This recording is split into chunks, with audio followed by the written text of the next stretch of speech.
তার নাম হলো কাসেম সিদ্দিকী। কথা ঠিক বলছি না ভুল বলছি? একটু বলো না গো, সব তো দাদা পীরের সেলসেলার মানুষ। ঠিক বলছি না ভুল বলছি?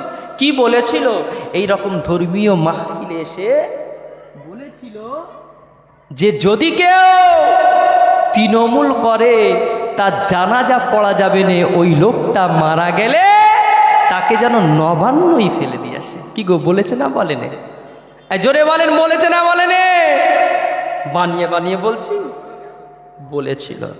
আজকে বলুন, এখন বলছে আমাকে যদি আগুনে ঝাঁপ দিতে বলে দিদিমণি, আমি মমতা বন্দ্যোপাধ্যায়ের কথা শুনে আগুনে ঝাঁপ দেবো। কি গো, আমি আগুনে ঝাঁপও দেবো। তাহলে একটা ব্যক্তি এই রকম একদম আসমান জমিন তফাতের কথা কোথা থেকে এলো? কারণটা কি বুঝতে পারছেন না? ছি ছি ছি, লজ্জা, জাতির কলঙ্ক। আজ আমি বলবো দাদা পীরের সিলসিলাকে মিটিয়ে দেওয়ার জন্য এই রকম কাসেম সিদ্দিকী যথেষ্ট।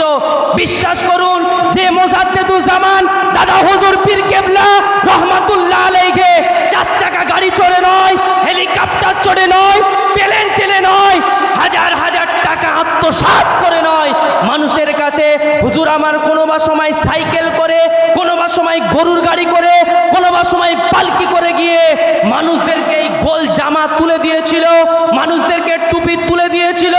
আজ তার ঘরের তার প্রজন্ম হয়ে আজকে গোল পাঞ্জাবিগুলো চিরা করে দিচ্ছে, মাথার টুপিটা খুলে ফেলছে।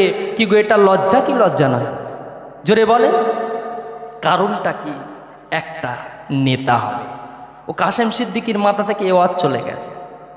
কথা বুঝতে পারছেন?